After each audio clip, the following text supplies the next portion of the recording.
I have great pleasure in welcoming you to the 8th annual meeting of the All India Council for Technical Education. You are aware that the constitution of the council has recently been revised in order to make it a more compact body, and the council as reorganized is meeting today for the first time.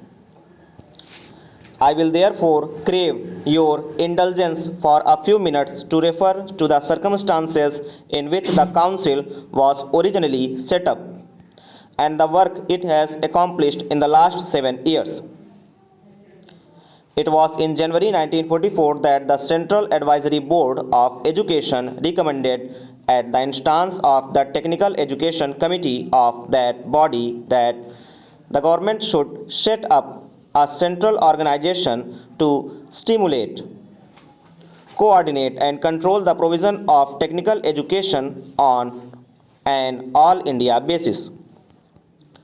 The government considered that recommendation and set up the All India Council of Technical Education to survey the whole field of technical education and to advise them on measures that might be taken from time to time for development in this field.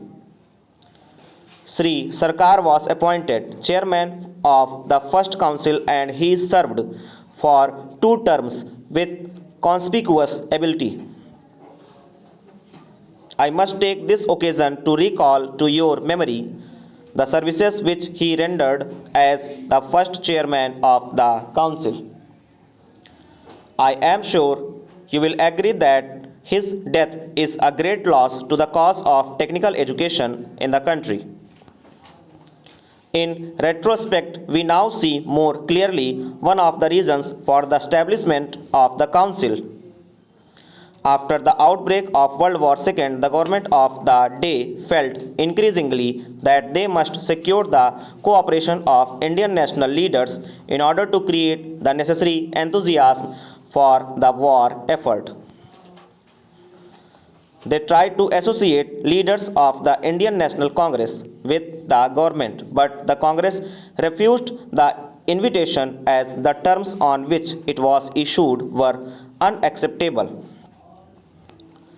The government realized that they must have at least a semblance of Indian support, and therefore invited some selected individuals to come into the Executive Council.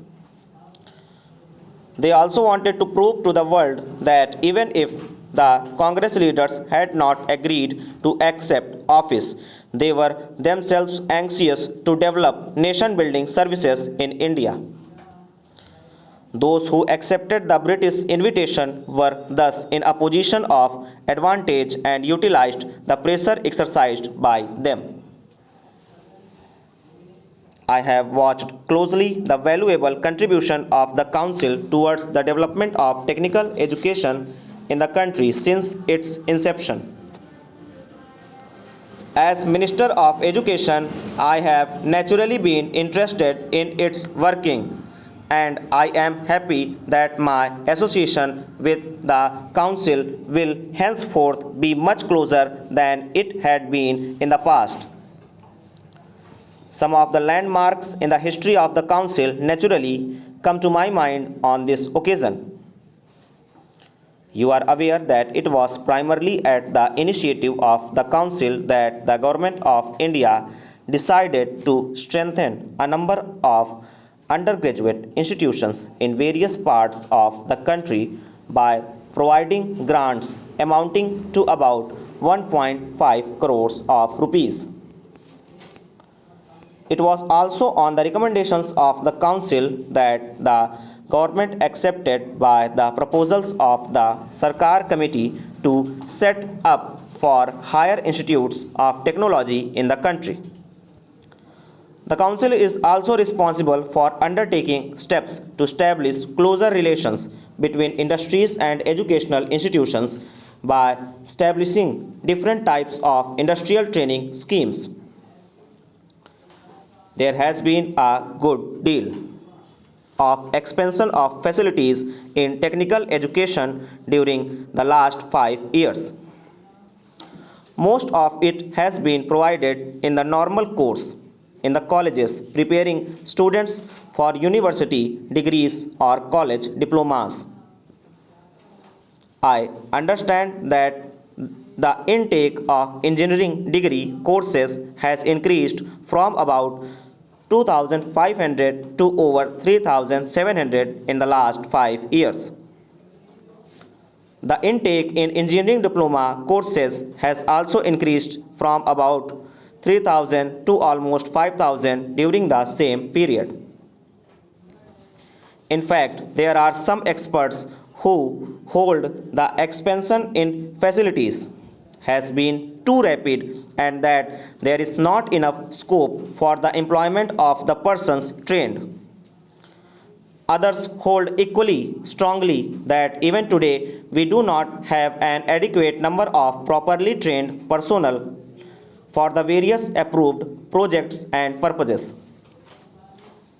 What is therefore needed is a review of our requirements, not only in terms of numbers but also in terms of the type of training necessary.